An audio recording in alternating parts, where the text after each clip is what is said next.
Criaturas extrañas.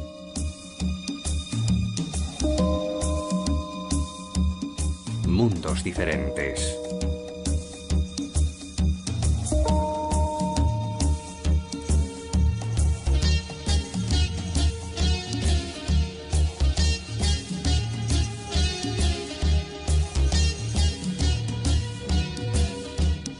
Todos forman parte de un único entorno.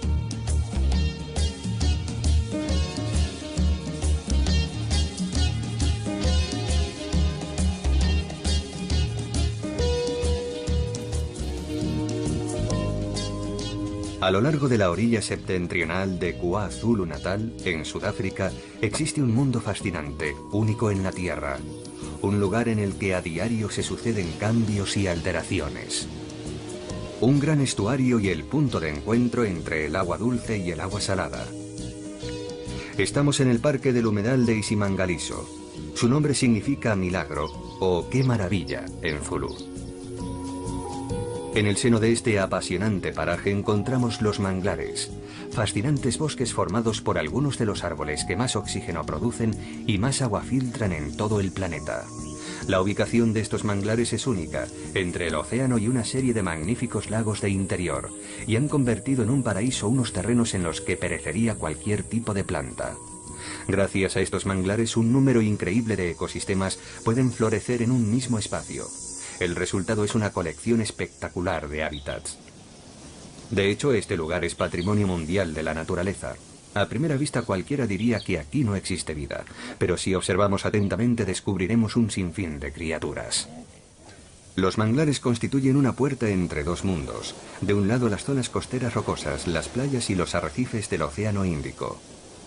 Del otro, un mosaico de pastizales, lagos, marismas y bosques. Un mundo en constante cambio, cambios de ritmos y de ciclos dictados por las corrientes y por la luna. Los manglares filtran los sedimentos de las cenagosas aguas fluviales y previenen la erosión en las orillas del estuario.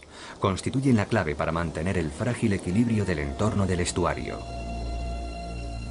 El invierno da sus últimos coletazos. Las criaturas que viven aquí empiezan a mostrar una mayor actividad conforme los días se alargan y la temperatura del agua se vuelve más cálida. Aquí vive el cocodrilo del Nilo, el depredador situado en lo más alto de la cadena alimentaria. Este enorme reptil puede alcanzar más de 5,5 metros de longitud.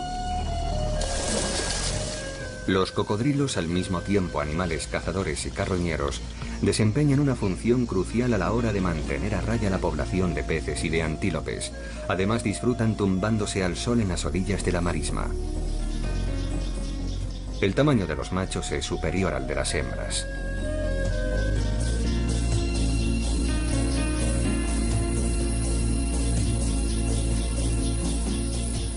Cuando el verano se va asentando, la temperatura del agua del estuario aumenta y los cocodrilos, animales de sangre fría, van activándose y mostrándose más cariñosos.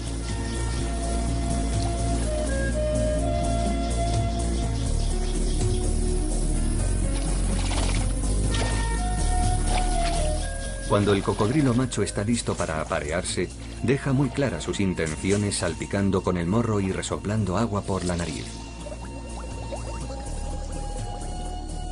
Varias hembras responden a su llamada.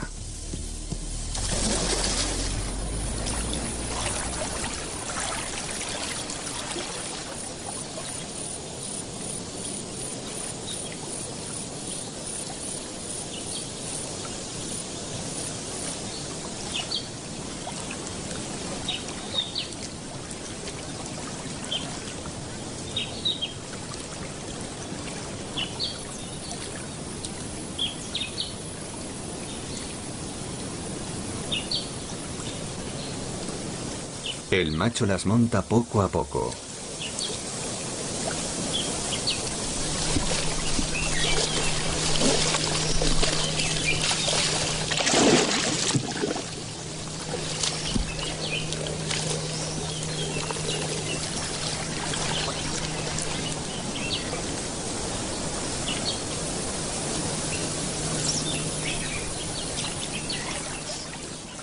Tras aparearse, la hembra se arrastra hasta la orilla para recuperarse. Le espera un largo verano. Por su parte, al macho le esperan ansiosas otras hembras. Quizá eso explique la sonrisa que parece dibujarse en su rostro.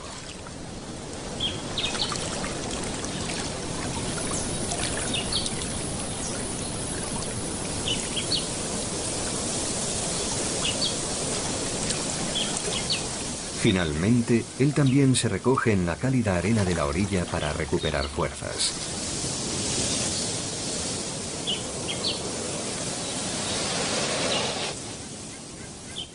Los bosques de marisma acogen a algunos de los mamíferos más grandes y peligrosos de África. Los hipopótamos suelen darse cita aquí en las horas de mayor calor del día.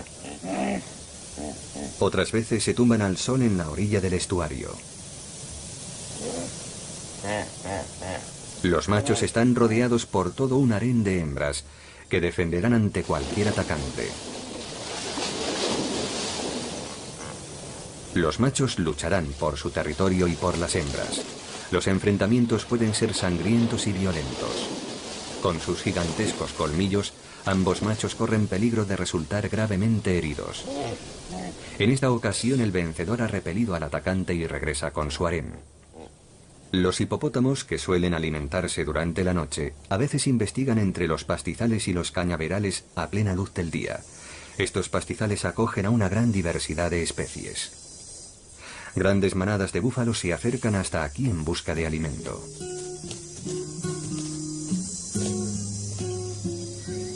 Y también una gran variedad de antílopes. E incluso parejas de rinocerontes blancos, animal en peligro de extinción. Los mangles son los principales árboles pioneros de esta región. La conservación de los mangles y de este entorno en general se debe en gran medida a su importante capacidad para asimilar el agua salada. Los mangles disponen de un original sistema propio para filtrar los excesos de sal que le entran por las raíces. Cuando el agua que está sobre la superficie de las hojas se evapora, se forman diminutos cristales de sal. Puesto que las hojas son de vital importancia para la supervivencia de los mangles, es fundamental que no se las coman los animales. Para quitar este manjar del menú de los abundantes herbívoros del estuario, las hojas de mangle son ricas en taninos, lo que las hace prácticamente incomestibles. Sin embargo, las hojas sirven de refugio para criaturas como la mamba verde.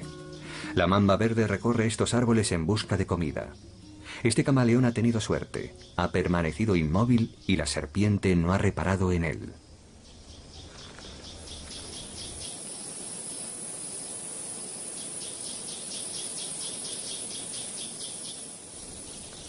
Para evitar que sus raíces acaben hundidas en el barro, material con bajos niveles de oxígeno, los mangles han desarrollado unas raíces que absorben el oxígeno. En el caso de determinados mangles, unas diminutas lenticelas formadas a lo largo de su corteza desarrollan una función similar. A consecuencia de este suelo anaeróbico y del hecho de que las raíces de los árboles estén sumergidas en agua, las semillas de los mangles germinan en semilleros cuando todavía están en el árbol. Una vez que alcanzan el tamaño adecuado, los semilleros caen sobre la arena, una superficie blanda en la que o echan raíces rápidamente o son transportados por la marea a otro lugar. Cuando la marea retrocede, una numerosa y variada población de pequeños cangrejos aparece sobre la planicie lodosa. Se trata de unos residentes cuya actividad es fundamental para la supervivencia de los manglares. Los bosques de mangle son un mundo en constante cambio. La subida y bajada de las mareas los altera continuamente. Cuando la marea baja, la planicie lodosa queda al descubierto, abriendo así nuevas posibilidades para los cazadores.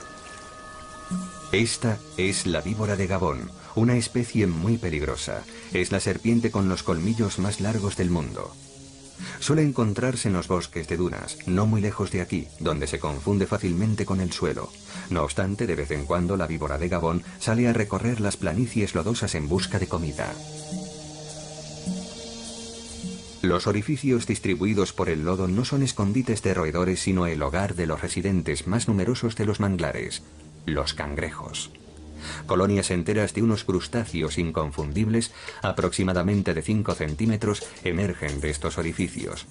Los cangrejos violinistas deben su nombre a la desmesurada y llamativa pinza de los machos de la especie. Las hembras, sin embargo, solo tienen 2 pinzas pequeñas y poco llamativas, nada espectaculares.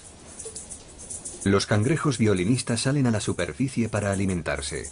El macho utiliza su pinza más pequeña para recoger fragmentos de sedimentos y barro que se pasa por la boca para retirar algas, microbios, hongos y restos en descomposición. En la temporada de apareamiento realiza este ritual para llamar la atención de la hembra. Los cangrejos no son los únicos animales que sacan provecho de los nutritivos alimentos escondidos bajo este fango. A pesar de que la marea ha bajado, hay un pez que no se ha escondido.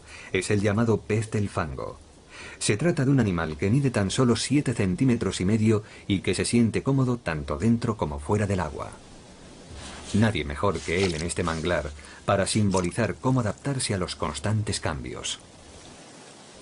El pez del fango es un vivo ejemplo de la evolución. Tiene una apariencia simpática y está equipado con todo un arsenal de adaptaciones muy especializadas que le permiten caminar sobre tierra firme. Sus aletas superiores hacen las funciones de patas, mientras que las aletas inferiores se convierten en una especie de ventosas que le ayudan a agarrarse a las raíces y a los mangles. En su cuerpo tiene una cavidad diseñada para conservar agua rica en oxígeno, lo que significa que el pez del fango es capaz de desplazarse por tierra firme de la misma forma que un buceador se desplaza bajo el agua con su bombona de aire. Así tiene acceso a cuantiosos nutrientes, ya que puede absorber los desechos escondidos en el fango. Por suerte hay suficiente para todos, y los cangrejos y los peces del fango parecen convivir felizmente, o al menos sin mayores problemas. Estos peces se desplazan sobre las planicies lodosas en busca de alimento y para descubrir nuevos territorios, pero sin olvidar que deben regresar al agua. De vez en cuando necesitan zambullirse para conservar la piel húmeda. Al igual que un buceador, deben cambiar su bombona de oxígeno cuando los niveles bajan demasiado.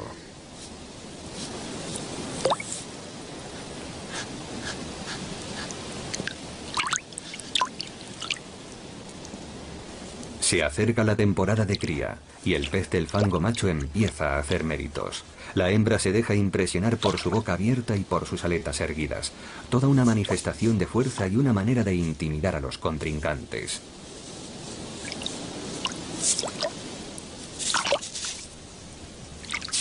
Cuando una pareja de peces del fango termina su apareamiento, la hembra se oculta en la arena situada en el extremo del curso de agua del manglar y en ese terreno blando deposita los huevos. Los cangrejos de pinzas rojas parecen encontrarse igual de cómodos alimentándose fuera y dentro del agua.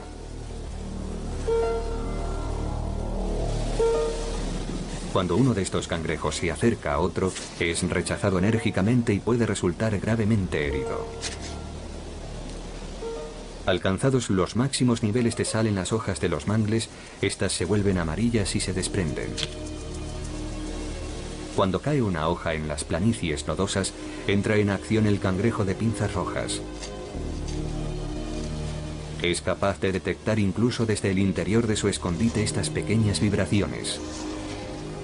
Este cangrejo desempeña una función vital a la hora de descomponer las hojas en los manglares. Esta especie ha desarrollado una ingeniosa técnica que facilita la digestión de las hojas. Consiste en liberar los taninos de las hojas.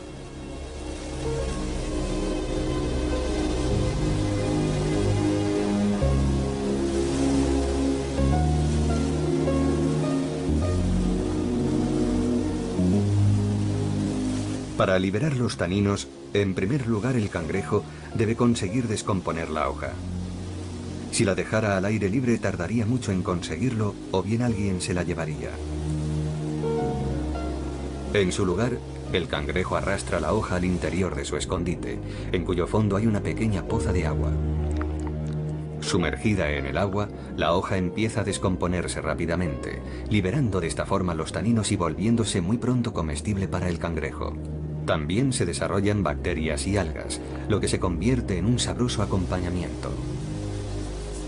Las hojas que se descomponen de forma natural en la superficie también forman parte de la dieta de estos cangrejos. Los excrementos resultantes de esta ingesta contienen altos niveles de un producto nitroso y constituyen un importante abono para los mangles. La importancia del cangrejo de pinzas rojas no termina ahí. La poza de agua contenida en el interior del escondite también es de vital importancia para las plantas del manglar. Este cangrejo tiene la capacidad de oxigenar el agua, primero absorbiéndola a través de sus branquias y a continuación soltándola en el lodo que lo rodea.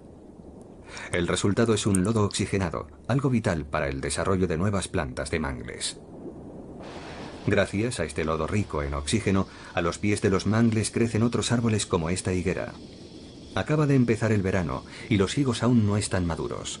Los cangrejos forman parte de la dieta de casi todos los animales del estuario. Son un festín demasiado exquisito como para saltárselo. El cangrejo de pinzas rojas también sirve de alimento a muchas criaturas de los manglares.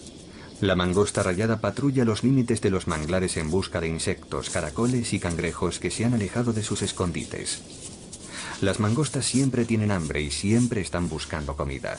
Son animales muy sociables y suelen formar grupos incluso de 30 individuos que están activas día y noche.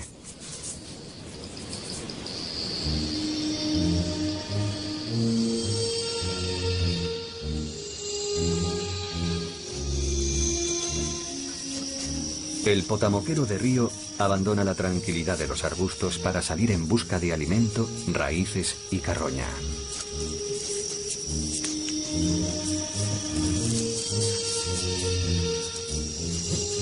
No obstante, al igual que otras muchas especies de los manglares, el potamoquero ha desarrollado un gusto especial por los cangrejos. Utilizan su potente hocico para localizar a estos crustáceos.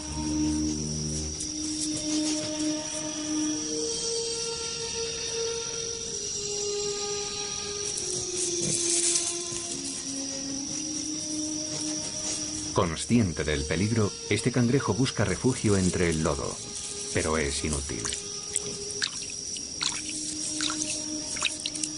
El potamoquero no deja ni rastro del cangrejo.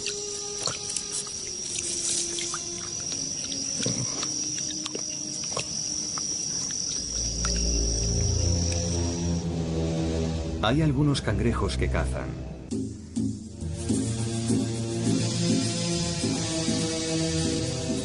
Es el caso del cangrejo negro, el más grande de las especies de cangrejos del manglar. Durante la marea baja, el cangrejo negro permanece agazapado entre las raíces de los mangles y cuando sube la marea inicia su búsqueda, recorriendo el laberinto de raíces subterráneas en la base de los mangles y utilizando sus potentes patas para atrapar presas, generalmente pequeños peces.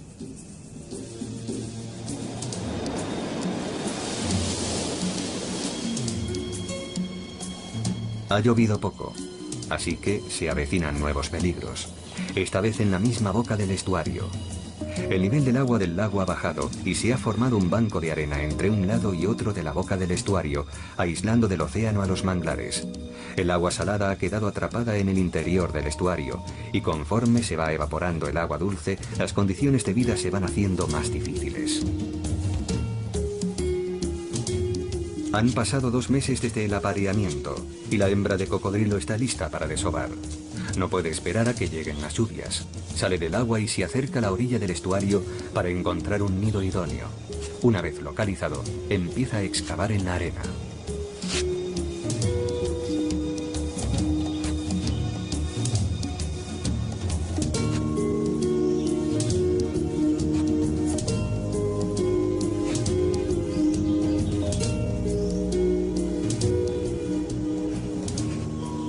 Cuando ya ha alcanzado la profundidad deseada, empieza a poner los huevos, hasta 45.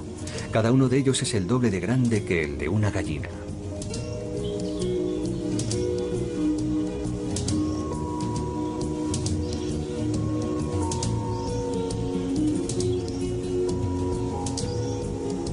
Son relucientes, ya que están cubiertos de mucosidad y conforme se sequen se volverán quebradizos.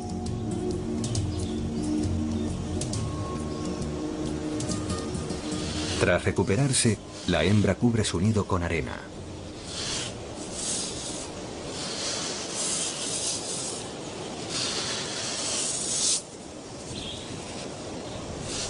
Y lo allana con delicadeza.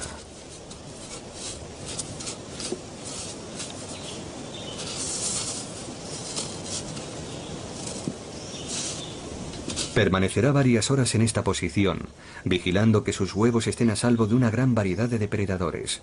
Si consigue ahuyentar a los potenciales ladrones de huevos, sus crías eclosionarán dentro de 3 meses. Estamos ya en el momento más intenso del verano y finalmente los higos han madurado. Aquí se dan muchas clases de higos. Los calaos trompeteros tienen debilidad por las mariposas, las langostas y las avispas, pero también disfrutan con un buen higo salvaje maduro.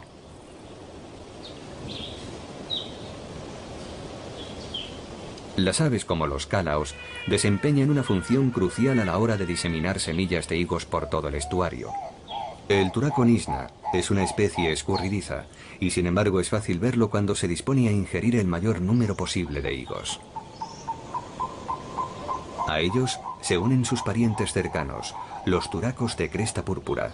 Mientras tanto, no lejos de allí, una paloma verde africana será un gran festín con fruta de temporada.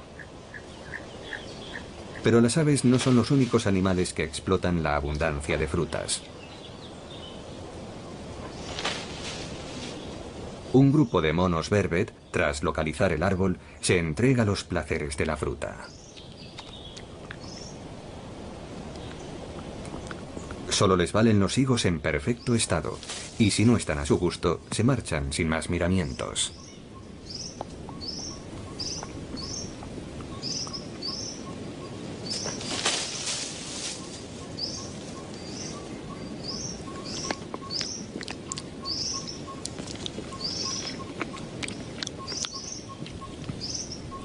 Se les une una ardilla de pecho rojo de Tongaland, en peligro de extinción. Mientras tanto, en la planicie lodosa, la marea ha bajado. Aquí parece que el mundo va a otro ritmo. Estos caracoles trepadores, una especie de caracoles marinos, se alimentan de las algas que crecen sobre las raíces de los mangles y de microorganismos que encuentran en la superficie de la llanura. Los caracoles trepadores se aprovechan de la marea baja para buscar alimento entre el lodo, al no haber ningún depredador a la vista. No obstante, cuando detectan que la marea está a punto de subir, se desplazan hacia la base del árbol de mangle. Los caracoles trepadores se mueven a la velocidad de los caracoles comunes, por lo que estas imágenes las estamos viendo a cámara rápida. Una vez en tierra firme, escalan los árboles. Al introducirse en las ramas de los mangles, los caracoles trepadores esquivan a los depredadores que vienen atraídos por la marea. Asimismo, se alimentan de una gran cantidad de algas que encuentran en los troncos de los árboles.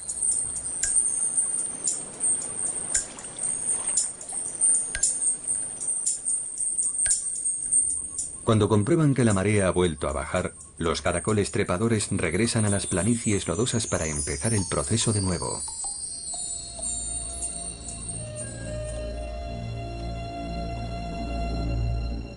El cielo empieza a cubrirse.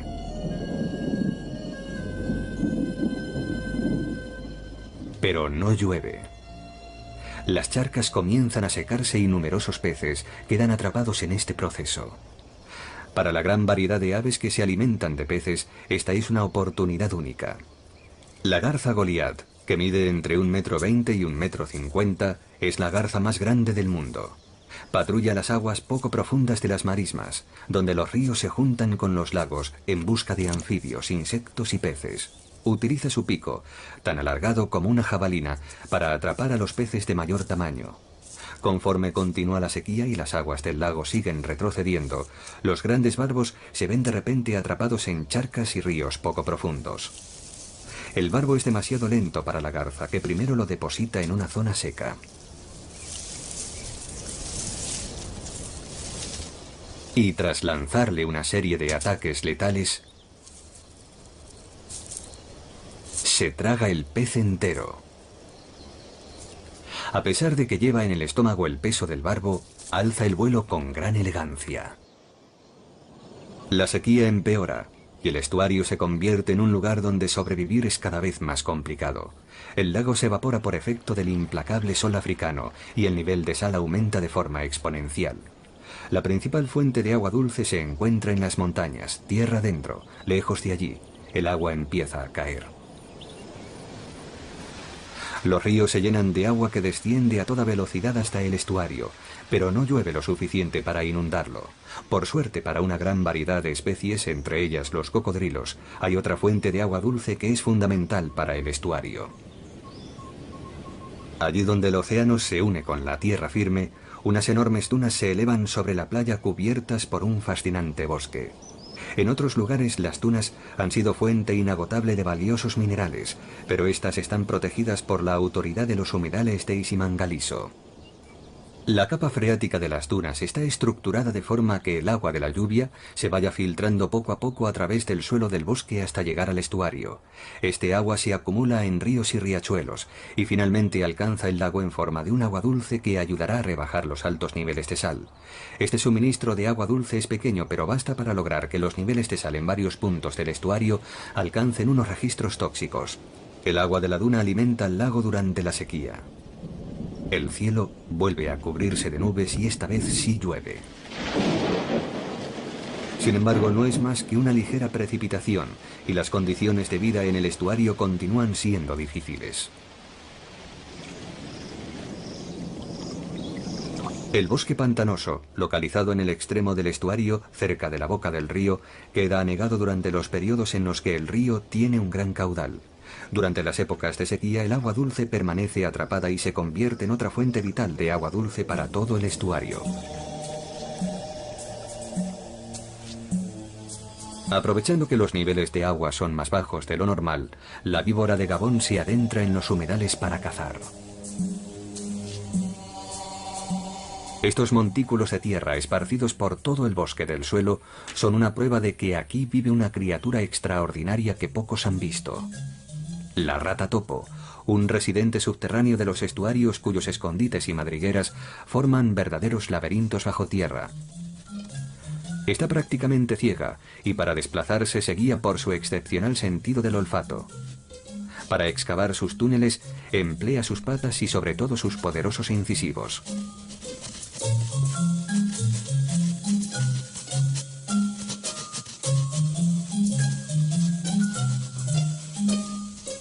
Se alimenta de raíces y de tubérculos, y es capaz de arrancar el tallo de una planta oculta bajo la superficie. Cuando las ratas topo horadan la tierra en busca de raíces y semillas, remueven la capa superior y hacen que numerosos insectos y semilleros queden al descubierto. Aves como la cosifa de Natal esperan impacientes a que la rata topo remueva la capa de tierra para alimentarse de estos insectos y semillas que a su vez esparcirá por otros lugares. Las ratas topo son animales sociables. Viven en sociedades muy organizadas. En una colonia de ratas topo, existe solo un macho y una hembra reproductores.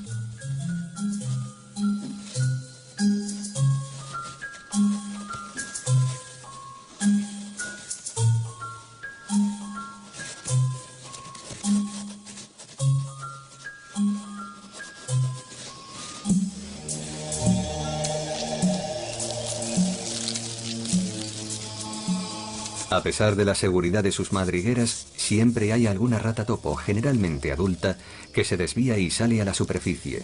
Es la oportunidad que lleva esperando tanto tiempo la víbora de Gabón.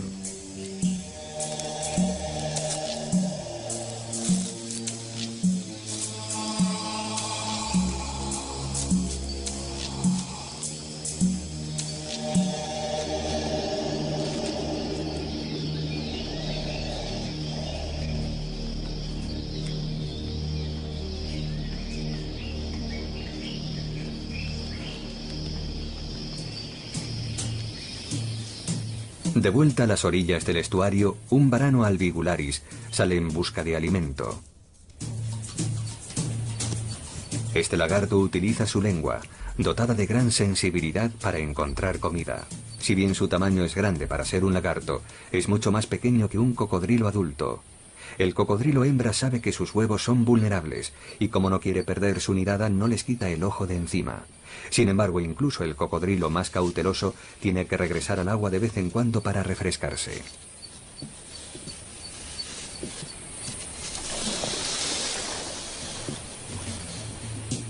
Es el momento que tanto esperaba el varano.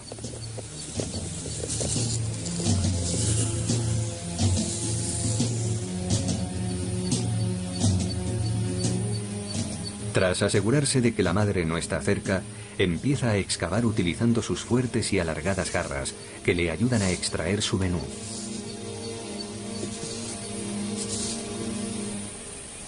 Los huevos han quedado al descubierto y es consciente de que dispone de poco tiempo antes de que vuelva la madre. El varano se da un festín.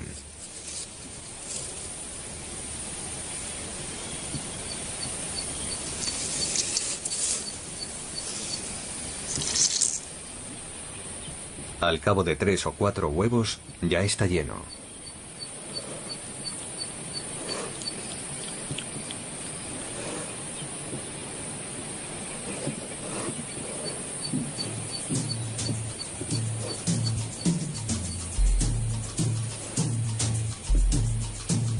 Para el cocodrilo hembra, no todo está perdido.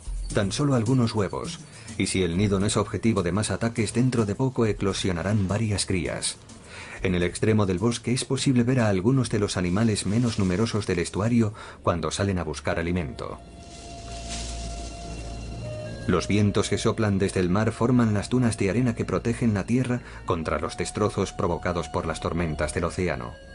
El cefalofo es uno de los antílopes más pequeños de Sudáfrica. En libertad se mueve tímidamente, en parte porque se siente amparado por una tropa de amables monos vervet capaces de detectar cualquier peligro rápidamente.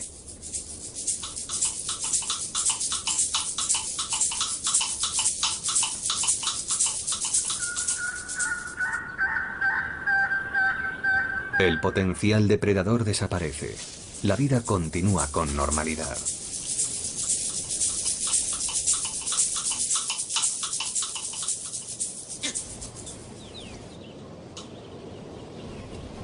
En el bosque, los monos y los cefalófos azules se ayudan mutuamente. Los monos no solo alertan a los cefalófos del peligro, sino que también ponen a su alcance fruta y hojas para que se alimenten.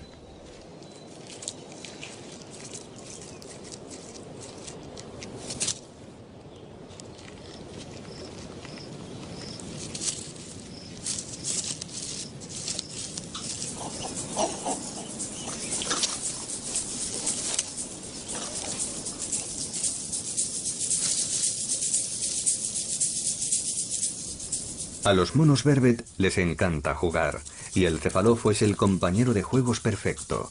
No tiene ningún miedo de los monos, aquí los vemos jugando a perseguirse.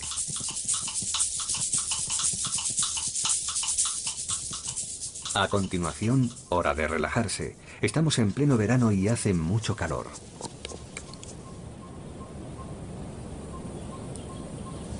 El acicalamiento es un preliminar importante antes de aparearse.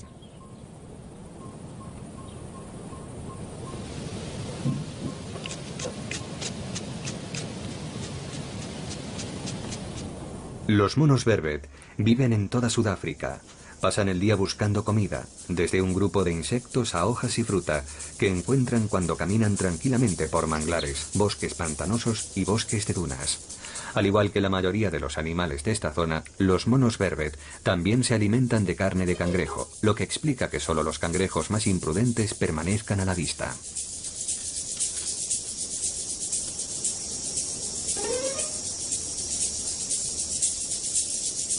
Ahora podemos apreciar por qué se le conoce también como mono vervet azul.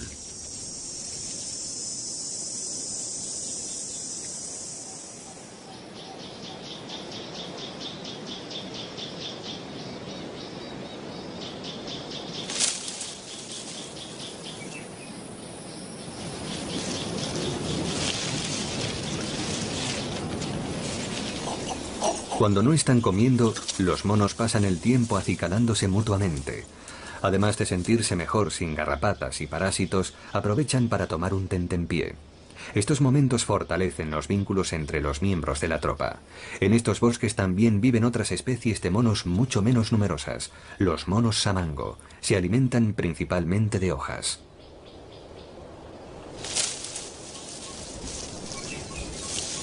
Estos primates oriundos de la región se mueven en grupo entre distintos hábitats, siempre en busca de hojas frescas y de un lugar donde pasar la noche.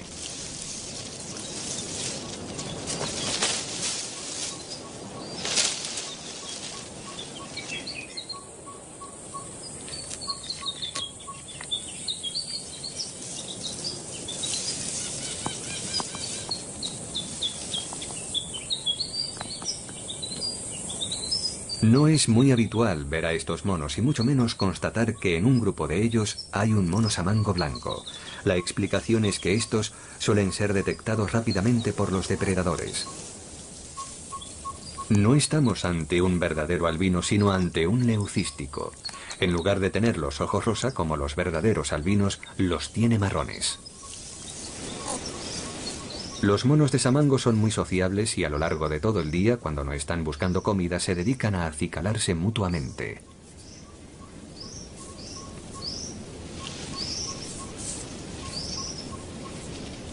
Un samango adulto busca alimento por el suelo del bosque mientras un bosbok parece sentirse molesto con sus garrapatas.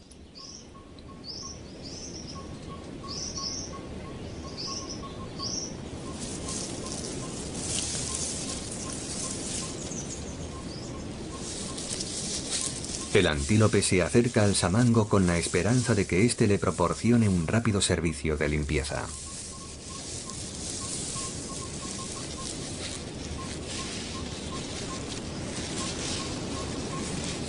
Pero el mono samango no está interesado. Los esfuerzos del antílope han sido en vano. El calor va aumentando conforme pasan las horas. Ha llegado el momento de una pequeña siesta.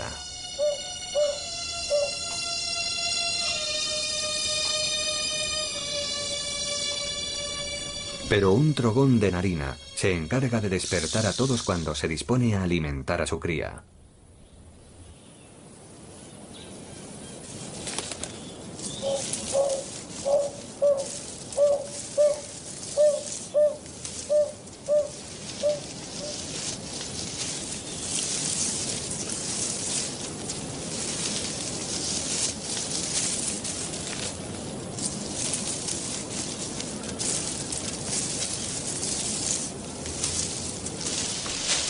Los monos samango intentan esquivar esta extraña estructura. ¿Será un fruto? No, es un nido construido con hojas y seda. En él viven unos de los residentes más ingeniosos del estuario, las hormigas tejedoras. Estas pequeñas hormigas patrullan las ramas y las hojas que rodean su colonia y devoran casi todo lo que encuentran a su paso. Aunque no disponen de un aguijón venenoso, estas hormigas pueden propinar un potente mordisco y agravar la herida depositando ácido fórmico en la incisión. Contar con una colonia de hormigas tejedoras resulta muy beneficioso para un árbol, ya que disuaden a los insectos que se alimentan de hojas y también a ciertos herbívoros como los monos samango. Estas hormigas construyen su nido utilizando hojas frescas, que eligen y prueban cuidadosamente.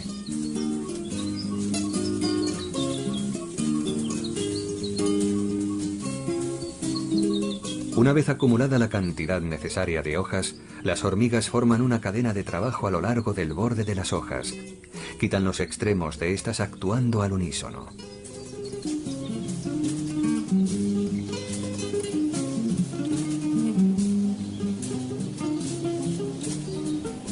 La verdadera obra de ingeniería tiene lugar cuando colocan las hojas en fila y las unen. Ya que no pueden generar su propia seda, cada hormiga tejedora sujeta una larva en su mandíbula. Apretando las larvas y forzándolas con sus antenas, las hormigas tejedoras inducen a las larvas a producir seda, que emplean para coser las hojas entre sí. Están constantemente construyendo nuevos nidos, tanto para expandir la colonia como para sustituir los antiguos nidos o los que han resultado dañados por las tormentas. A 320 kilómetros al sur de Isimangaliso se encuentra el puerto de Durban, el más transitado de África. A lo largo de la línea de costa encontramos pequeñas extensiones de mangles, y a pesar de la presencia de grandes barcos, siguen acogiendo a ciertas especies.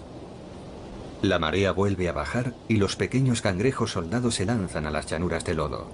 De media no superan los 2,5 centímetros de longitud. Rebuscan entre el lodo y los sedimentos de forma muy parecida a los cangrejos violinistas. Extraen los desechos y depositan los sedimentos no deseados en el lodo.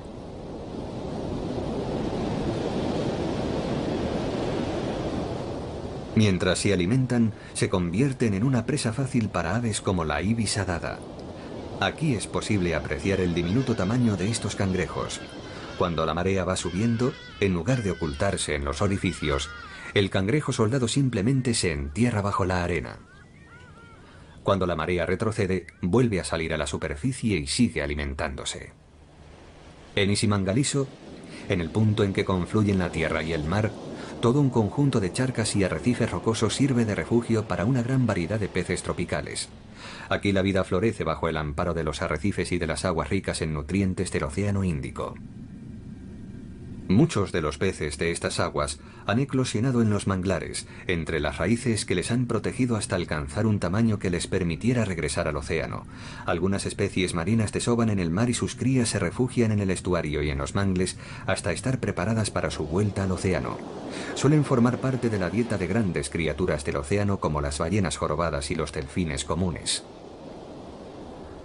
Los alevines, que ya han dejado atrás los mangles, utilizan los arrecifes para refugiarse en el océano.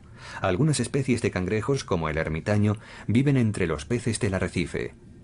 Sin embargo, se mueven con libertad entre el arrecife y los mangles, igual que otros muchos animales filtradores.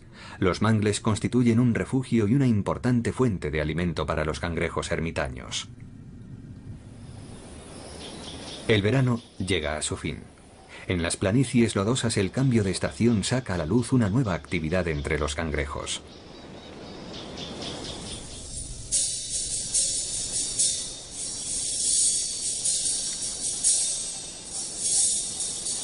Sin dejar de alimentarse, los cangrejos violinistas macho ondean su gran pinza para intentar atraer la atención de las hembras.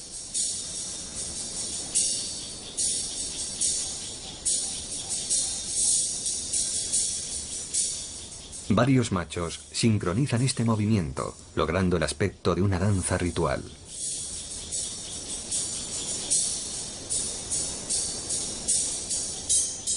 Los enfrentamientos entre machos, aparentemente para impresionar a las hembras, son algo habitual. Si un cangrejo pierde su pinza grande, la pequeña empezará a desarrollarse y su color empezará a clarear. Esto significa que hay cangrejos diestros y zurdos. Este macho ha sido aceptado por la hembra, así que la sigue hasta su escondite y no deja de animarla haciendo vibrar sus patas. Los cangrejos de pinzas rojas no son tan llamativos a la hora de atraer a su pareja. El macho se acerca al escondite de la hembra e intenta acceder. En este caso, le han denegado amablemente la entrada.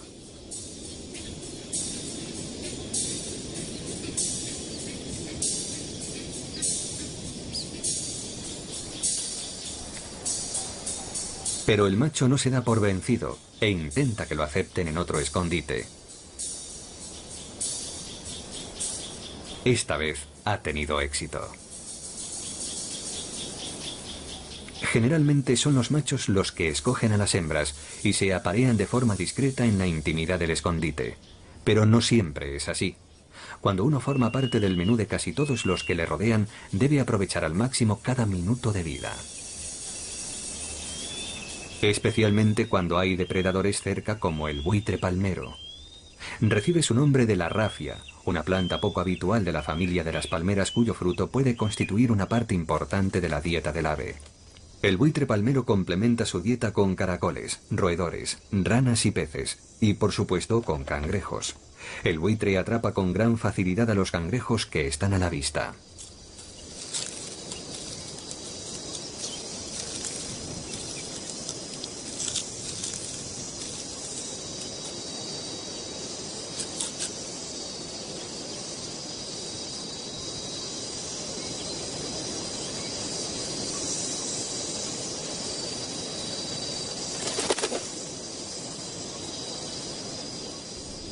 La mamba utiliza el bosque como terreno de caza y como paritorio.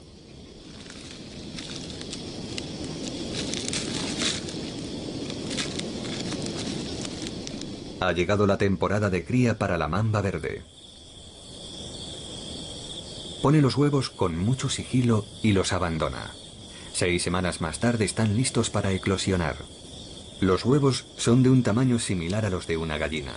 Al contrario que la hembra de cocodrilo, la hembra de mamba no espera cerca de su nidada para ver cómo eclosionan las crías, y en cuanto éstas asoman la cabeza, las pequeñas serpientes, que nacen midiendo 20 centímetros, deben valérselas por sí solas.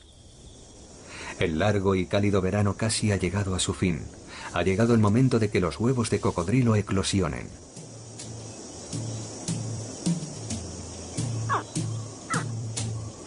Cuando la madre escucha la llamada de sus crías, empieza a despejar la arena que las cubre.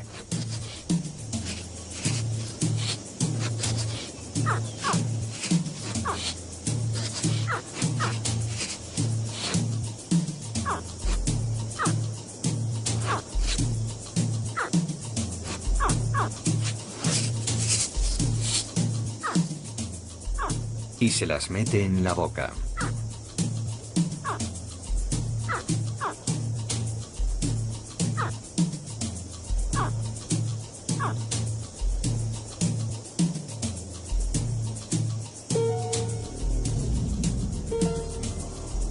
A continuación las lleva al agua.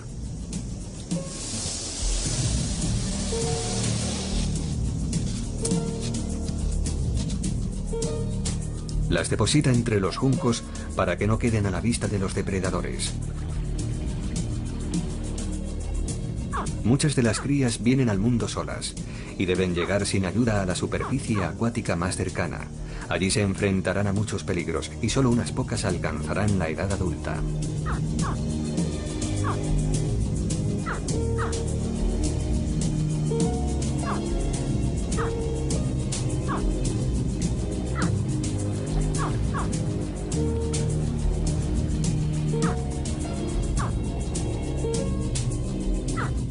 Estos jóvenes cocodrilos están experimentando con su dieta, en este caso con un caracol gigante. Al final no resulta ser de su agrado. Los jóvenes cocodrilos buscarán ríos y lagos en los que sobrevivir hasta llegar a la edad adulta. Sin embargo, la escasez de lluvias ha hecho que el estuario se quede bloqueado y el lago está aislado del mar. Por suerte, cuando lleguen las lluvias, los ríos se desbordarán y esta barrera volverá a abrirse, asegurando así la continuación de este fascinante ecosistema y de todas sus riquezas. El Gran Parque del Humedal de Isimangaliso es una de las maravillas del mundo, patrimonio de la humanidad. Todas estas extrañas criaturas dependen en mayor o menor grado de la constante preservación de este mágico enclave. En estos bosques se esconden los secretos de los manglares.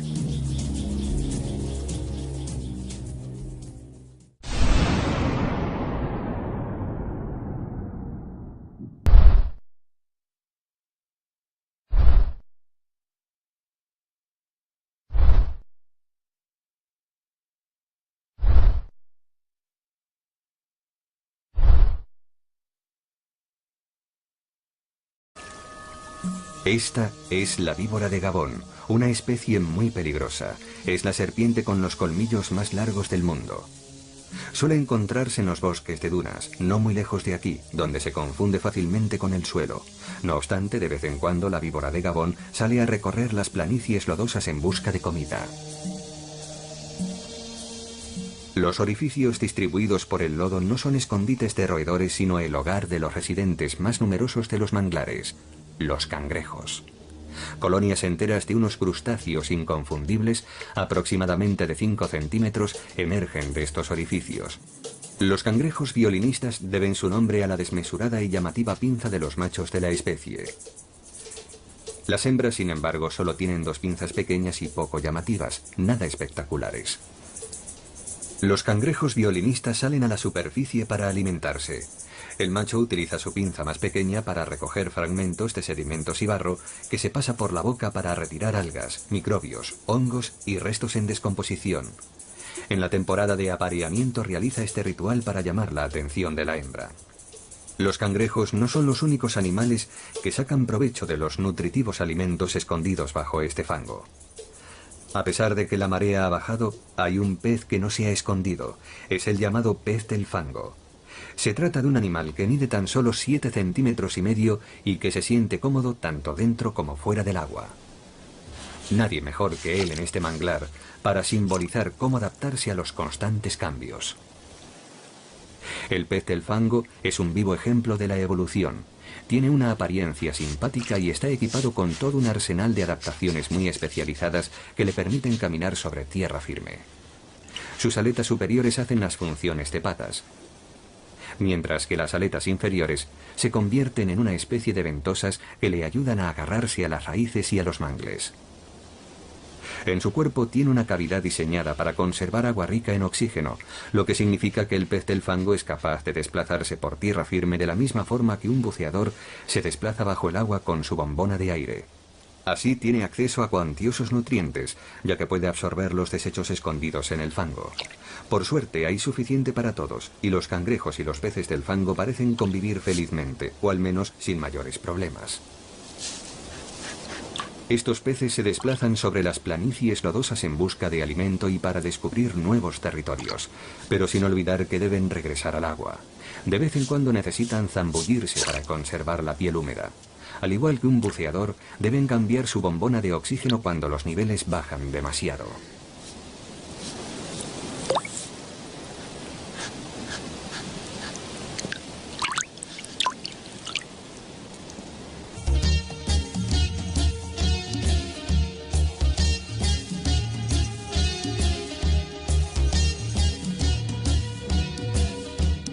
Todos forman parte de un único entorno.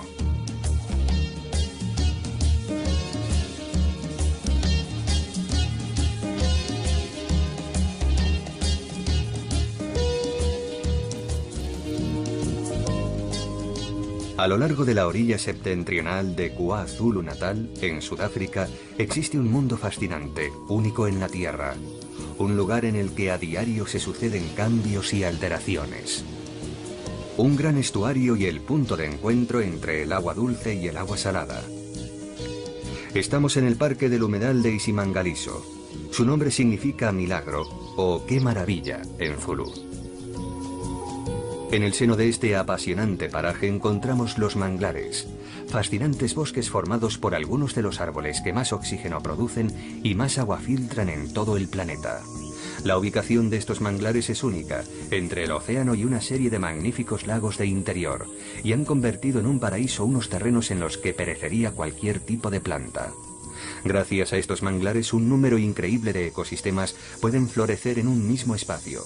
El resultado es una colección espectacular de hábitats. De hecho, este lugar es patrimonio mundial de la naturaleza.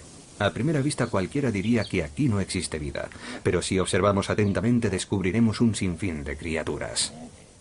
Los manglares constituyen una puerta entre dos mundos. De un lado las zonas costeras rocosas, las playas y los arrecifes del Océano Índico.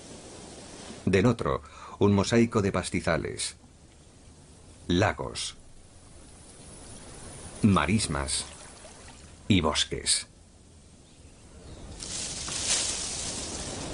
Un mundo en constante cambio, cambios de ritmos y de ciclos dictados por las corrientes y por la luna. Los manglares filtran los sedimentos de las cenagosas aguas fluviales y previenen la erosión en las orillas del estuario. Constituyen la clave para mantener el frágil equilibrio del entorno del estuario. El invierno da sus últimos coletazos. Las criaturas que viven aquí empiezan a mostrar una mayor actividad conforme los días se alargan y la temperatura del agua se vuelve más cálida. Aquí vive el cocodrilo del Nilo, el depredador situado en lo más alto de la cadena alimentaria. Este enorme reptil puede alcanzar más de 5,5 metros de longitud. Los cocodrilos, al mismo tiempo animales cazadores y carroñeros, desempeñan una función crucial a la hora de mantener a raya la población de peces y de antílopes. Además disfrutan tumbándose al sol en las orillas de la marisma.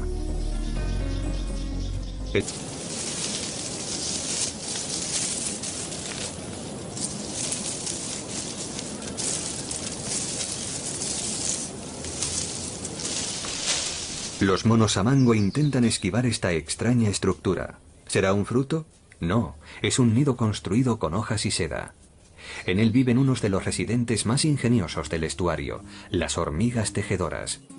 Estas pequeñas hormigas patrullan las ramas y las hojas que rodean su colonia y devoran casi todo lo que encuentran a su paso. Aunque no disponen de un aguijón venenoso, estas hormigas pueden propinar un potente mordisco y agravar la herida depositando ácido fórmico en la incisión. Contar con una colonia de hormigas tejedoras resulta muy beneficioso para un árbol, ya que disuaden a los insectos que se alimentan de hojas y también a ciertos herbívoros como los monos samango. Estas hormigas construyen su nido utilizando hojas frescas, que eligen y prueban cuidadosamente.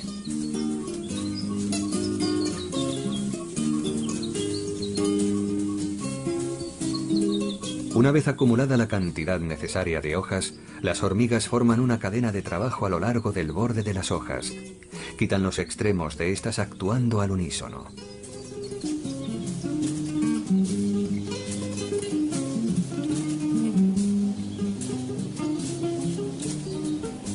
La verdadera obra de ingeniería tiene lugar cuando colocan las hojas en fila y las unen. Ya que no pueden generar su propia seda, cada hormiga tejedora sujeta una larva en su mandíbula. Apretando las larvas y forzándolas con sus antenas, las hormigas tejedoras inducen a las larvas a producir seda, que emplean para coser las hojas entre sí. Están constantemente construyendo nuevos nidos, tanto para expandir la colonia como para sustituir los antiguos nidos o los que han resultado dañados por las tormentas. A 320 kilómetros al sur de Isimangaliso se encuentra el puerto de Durban, el más transitado de África. A lo largo de la línea de costa encontramos pequeñas extensiones de mangles, y a pesar de la presencia de grandes barcos, siguen acogiendo a ciertas especies. La marea vuelve a bajar y los pequeños cangrejos soldados se lanzan a las llanuras de lodo. De media no superan los 2,5 centímetros de longitud. Rebuscan entre el lodo y los sedimentos de forma muy parecida a los cangrejos violinistas. Extraen los desechos y depositan los sedimentos no deseados en el lodo.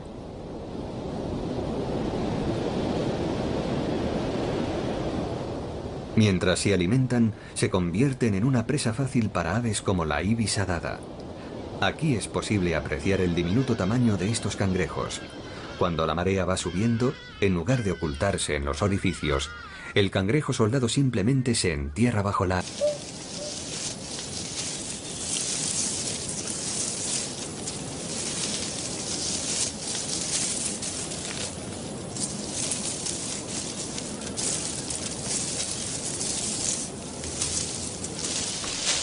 Los monos samango intentan esquivar esta extraña estructura. ¿Será un fruto?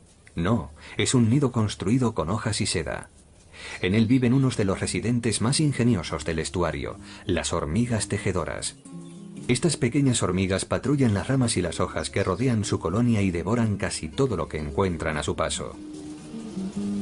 Aunque no disponen de un aguijón venenoso, estas hormigas pueden propinar un potente mordisco y agravar la herida depositando ácido fórmico en la incisión. Contar con una colonia de hormigas tejedoras resulta muy beneficioso para un árbol, ya que disuaden a los insectos que se alimentan de hojas y también a ciertos herbívoros como los monos samango. Estas hormigas construyen su nido utilizando hojas frescas, que eligen y prueban cuidadosamente.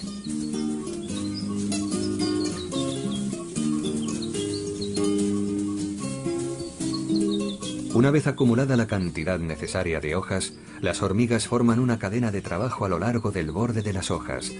Quitan los extremos de estas actuando al unísono.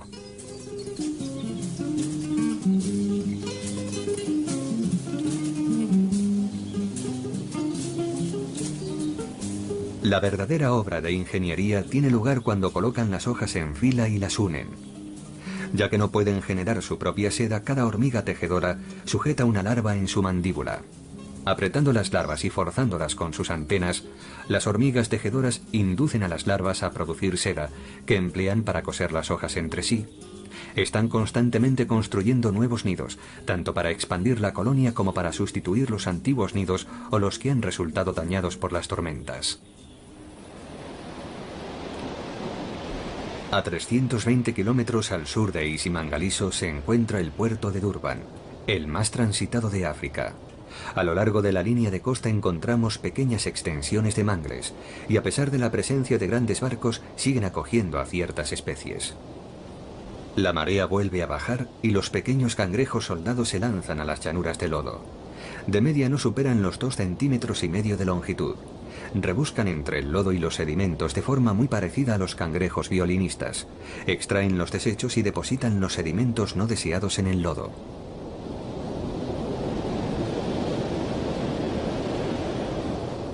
Mientras se alimentan, se convierten en una presa fácil para aves como la ibis adada. Aquí es posible apreciar el diminuto tamaño de estos cangrejos. Cuando la marea va subiendo, en importante capacidad para asimilar el agua salada. Los mangles disponen de un original sistema propio para filtrar los excesos de sal que le entran por las raíces. Cuando el agua que está sobre la superficie de las hojas se evapora, se forman diminutos cristales de sal. Puesto que las hojas son de vital importancia para la supervivencia de los mangles, es fundamental que no se las coman los animales. Para quitar este manjar del menú de los abundantes herbívoros del estuario, las hojas de mangle son ricas en taninos, lo que las hace prácticamente incomestibles. Sin embargo, las hojas sirven de refugio para criaturas como la mamba verde. La mamba verde recorre estos árboles en busca de comida. Este camaleón ha tenido suerte, ha permanecido inmóvil y la serpiente no ha reparado en él.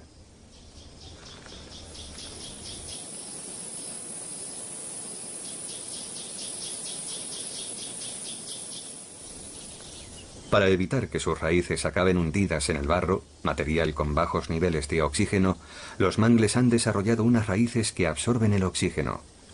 En el caso de determinados mangles, unas diminutas lenticelas formadas a lo largo de su corteza desarrollan una función similar. A consecuencia de este suelo anaeróbico y del hecho de que las raíces de los árboles estén sumergidas en agua, las semillas de los mangles germinan en semilleros cuando todavía están en el árbol. Una vez que alcanzan el tamaño adecuado, los semilleros caen sobre la arena, una superficie blanda en la que o echan raíces rápidamente o son transportados por la marea a otro lugar. Cuando la marea retrocede, una numerosa y variada población de pequeños cangrejos aparece sobre la planicie lodosa. Se trata de unos residentes cuya actividad es fundamental para la supervivencia de los manglares. Los bosques de mangle son un mundo en constante cambio. La subida y bajada de las mareas los altera continuamente. Cuando la marea baja, la planicie lodosa queda al descubierto, abriendo así nuevas posibilidades para los cazadores. Esta es la víbora de Gabón, una especie muy peligrosa. Es la serpiente con los colmillos más largos del mundo. Suele encontrarse en los bosques de dunas, no muy lejos de aquí, donde se confunde fácilmente con el suelo. No obstante, de vez en cuando la víbora de Gabón sale a recorrer las planicies lodosas en busca de comida. Los orificios distribuidos por el lodo no son escondites de roedores, sino el hogar de los residentes más numerosos de los manglares, los cangrejos. Colonias enteras de unos crustáceos inconfundibles, aproximadamente de 5 centímetros, emergen de estos orificios. Los cangrejos violinistas deben su nombre a la desmesurada y llamativa pinza de los machos de la especie. Las hembras, sin embargo, solo tienen 2 pinzas pequeñas y poco llamativas, nada espectaculares. Los cangrejos violinistas salen a la superficie para alimentarse. El macho utiliza su pinza más pequeña para recoger fragmentos de sedimentos y pez que no se ha escondido. Es el llamado pez del fango. Se trata de un animal que mide tan solo 7,5 centímetros y que se siente cómodo tanto dentro como fuera del agua. Nadie mejor que él en este manglar para simbolizar cómo adaptarse a los constantes cambios. El pez del fango es un vivo ejemplo de la evolución. Tiene una apariencia simpática y está equipado con todo un arsenal de adaptaciones muy especializadas que le permiten caminar sobre tierra firme. Sus aletas superiores hacen las funciones de patas, mientras que las aletas inferiores se convierten en una especie de ventosas que le ayudan a agarrarse a las raíces y a los mangles. En su cuerpo tiene una cavidad diseñada para conservar agua rica en oxígeno, lo que significa que el pez del fango es capaz de desplazarse por tierra firme de la misma forma que un buceador se desplaza bajo el agua con su bombona de aire. Así tiene acceso a cuantiosos nutrientes, ya que puede absorber los desechos escondidos en el fango. Por suerte hay suficiente para todos, y los cangrejos y los peces del fango parecen convivir felizmente, o al menos sin mayores problemas. Estos peces se desplazan sobre las planicies lodosas en busca de alimento y para descubrir nuevos territorios, pero sin olvidar que deben regresar al agua. De vez en cuando necesitan zambullirse para conservar la piel húmeda. Al igual que un buceador, deben cambiar su bombona de oxígeno cuando los niveles bajan demasiado.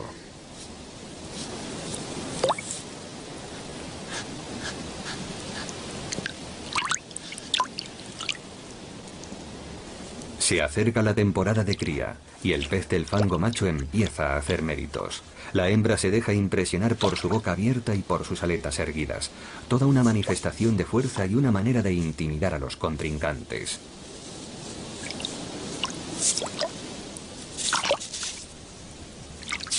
Cuando una pareja de peces del fango termina su apareamiento, la hembra se oculta en la arena situada en el extremo del curso de agua del manglar y en ese terreno blando deposita los huevos.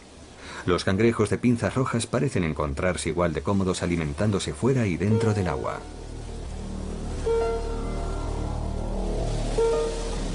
Cuando uno de estos cangrejos se acerca a otro, es rechazado enérgicamente y puede resultar gravemente herido. Alcanzados los máximos niveles de sal en las hojas de los mangles, estas se vuelven amarillas y se desprenden. Cuando cae una hoja en las planicies lodosas, entra en acción el cangrejo de pinzas rojas. Es capaz de detectar incluso desde el interior de su escondite estas pequeñas vibraciones. Este cangrejo desempeña una función vital a la hora de descomponer las hojas en los manglares. Esta especie ha desarrollado una ingeniosa técnica que facilita la digestión de las hojas. El potamoquero ha desarrollado un gusto especial por los cangrejos. Utilizan su potente hocico para localizar a estos crustáceos.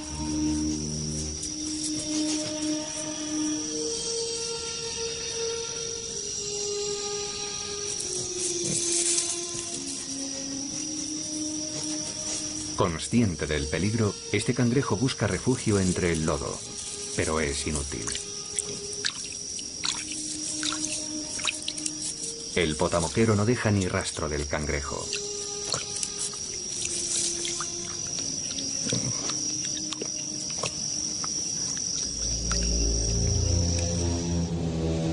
Hay algunos cangrejos que cazan.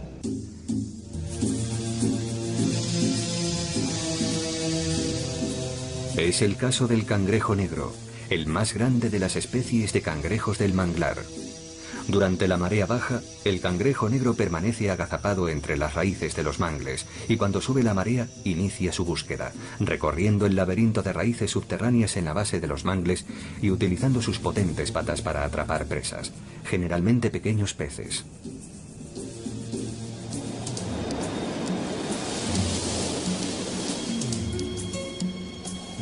Ha llovido poco, así que se avecinan nuevos peligros, esta vez en la misma boca del estuario. El nivel del agua del lago ha bajado y se ha formado un banco de arena entre un lado y otro de la boca del estuario, aislando del océano a los manglares. El agua salada ha quedado atrapada en el interior del estuario y conforme se va evaporando el agua dulce, las condiciones de vida se van haciendo más difíciles. Han pasado 2 meses desde el apareamiento y la hembra de cocodrilo está lista para desovar. No puede esperar a que lleguen las lluvias. Sale del agua y se acerca a la orilla del estuario para encontrar un nido idóneo. Una vez localizado, empieza a excavar en la arena.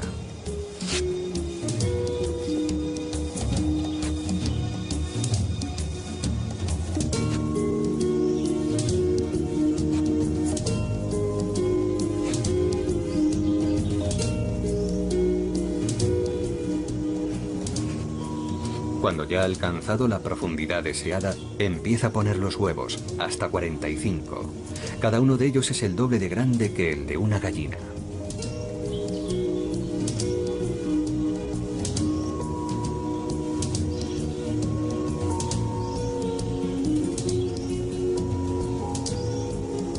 Son relucientes, ya que están cubiertos de mucosidad y conforme se sequen se volverán quebradizos.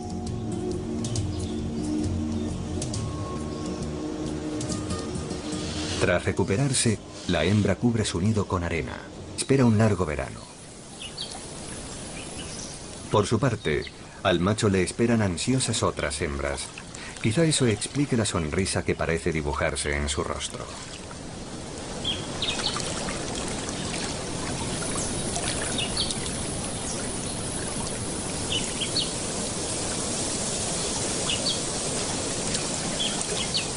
Finalmente, él también se recoge en la cálida arena de la orilla para recuperar fuerzas.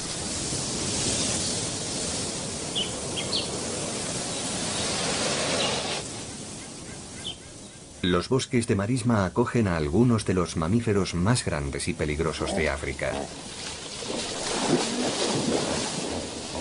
Los hipopótamos suelen darse cita aquí en las horas de mayor calor del día. Otras veces se tumban al sol en la orilla del estuario. Los machos están rodeados por todo un harén de hembras que defenderán ante cualquier atacante. Los machos lucharán por su territorio y por las hembras. Los enfrentamientos pueden ser sangrientos y violentos. Con sus gigantescos colmillos, ambos machos corren peligro de resultar gravemente heridos. En esta ocasión, el vencedor ha repelido al atacante y regresa con su harén.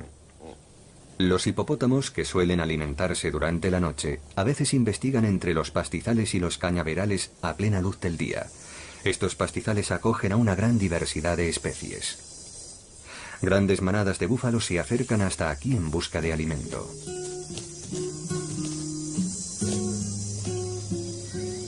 Y también una gran variedad de antílopes. E incluso parejas de rinocerontes blancos, animal en peligro de extinción. Los mangles son los principales árboles pioneros de esta región. La conservación de los mangles y de este entorno en general se debe en gran medida a su importante capacidad para asimilar el agua salada. Los mangles disponen de un original sistema propio para filtrar los excesos de sal que le entran por las raíces. Cuando el agua que está sobre la superficie de las hojas se evapora, se forman diminutos cristales de sal. Puesto que las hojas son de vital importancia para la supervivencia de los mangles, es fundamental que no se las coman los animales. Para quitar este manjar del menú de los abundantes herbívoros del estuario, las hojas de mangle son ricas en taninos, lo que las hace prácticamente incomestibles. Sin embargo, las hojas sirven de refugio para criaturas como la mamba verde. La mamba verde recorre estos árboles en busca de comida. Este camaleón ha tenido suerte, ha permanecido inmóvil y la serpiente no ha reparado en él.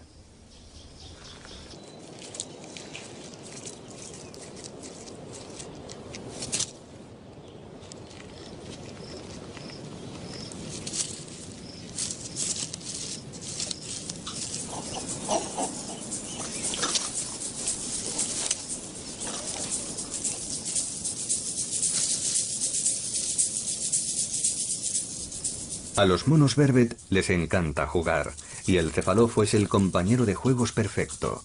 No tiene ningún miedo de los monos, aquí los vemos jugando a perseguirse.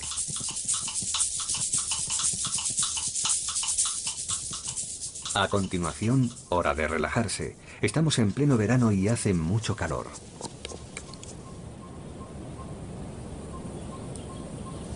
El acicalamiento es un preliminar importante antes de aparearse.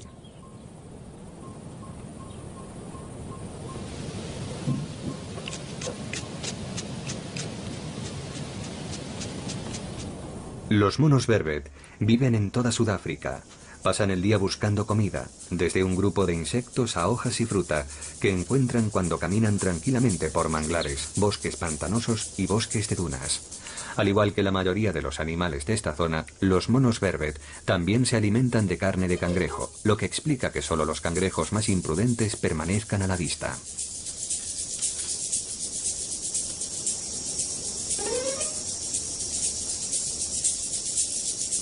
Ahora podemos apreciar por qué se le conoce también como mono vervet azul.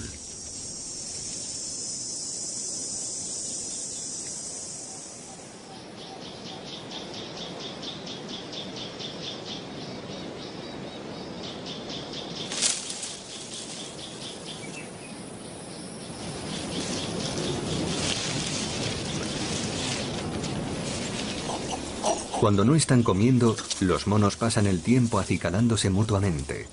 Además de sentirse mejor sin garrapatas y parásitos, aprovechan para tomar un tentempié. Estos momentos fortalecen los vínculos entre los miembros de la tropa.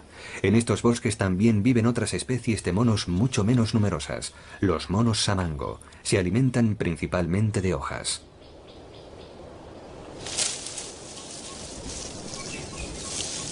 Estos primates oriundos de la región se mueven en grupo entre distintos hábitats, siempre en busca de hojas frescas y de un lugar donde pasar la noche.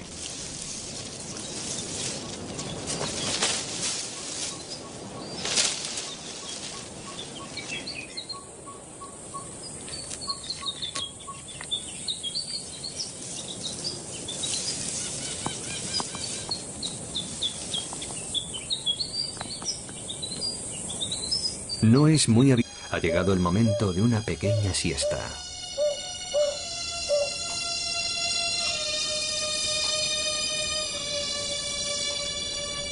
Pero un trogón de narina se encarga de despertar a todos cuando se dispone a alimentar a su cría.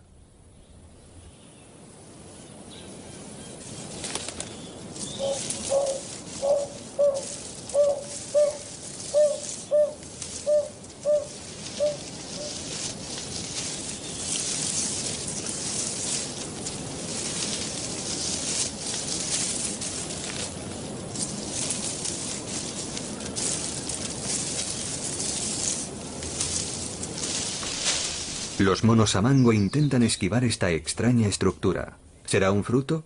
No, es un nido construido con hojas y seda. En él viven unos de los residentes más ingeniosos del estuario, las hormigas tejedoras. Estas pequeñas hormigas patrullan las ramas y las hojas que rodean su colonia y devoran casi todo lo que encuentran a su paso.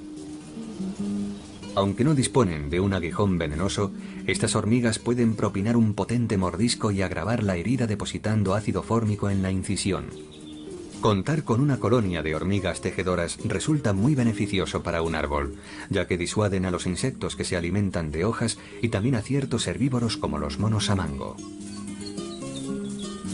Estas hormigas construyen su nido utilizando hojas frescas, que eligen y prueban cuidadosamente.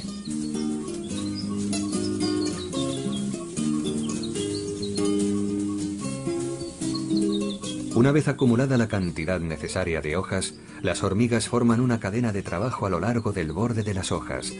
Quitan los extremos de estas actuando al unísono.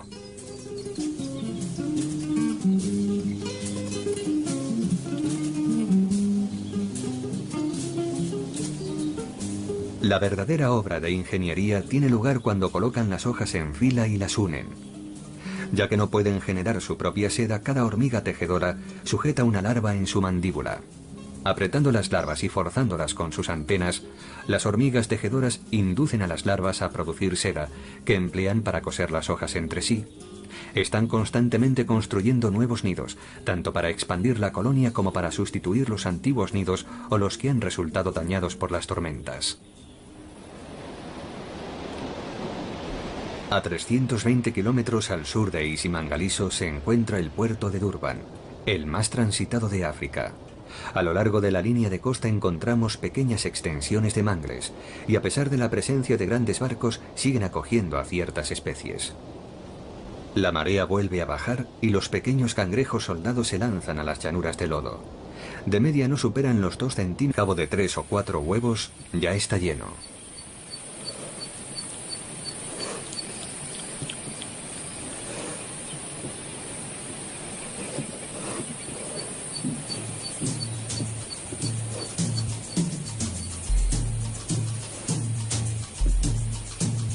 Para el cocodrilo hembra, no todo está perdido, tan solo algunos huevos, y si el nido no es objetivo de más ataques, dentro de poco eclosionarán varias crías. En el extremo del bosque es posible ver a algunos de los animales menos numerosos del estuario cuando salen a buscar alimento.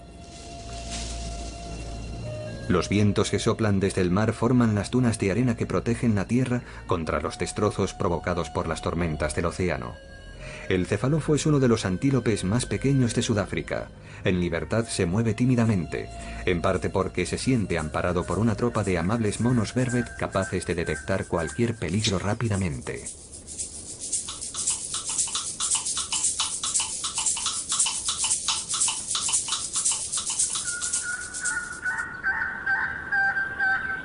El potencial depredador desaparece. La vida continúa con normalidad.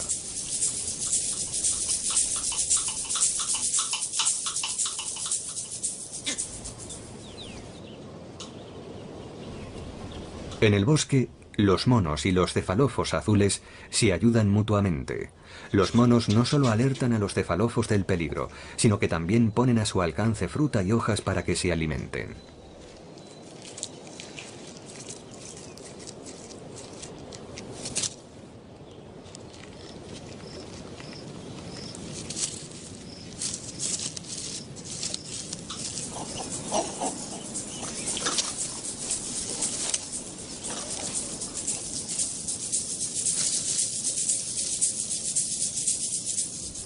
A los monos Vervet les encanta jugar, y el cefalófo es el compañero de juegos perfecto. No tiene ningún miedo de los monos. Aquí los vemos jugando a perseguirse.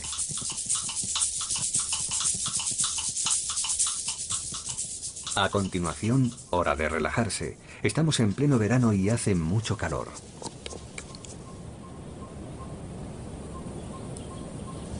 El acicalamiento es un preliminar importante antes de aparearse.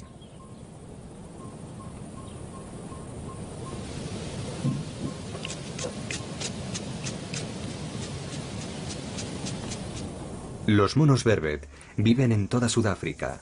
Pasan el día buscando comida, desde un grupo de insectos a hojas y fruta, que encuentran cuando caminan tranquilamente por manglares, bosques pantanosos y bosques de dunas. Al igual que la mayoría de los animales de esta zona, los monos Vervet también se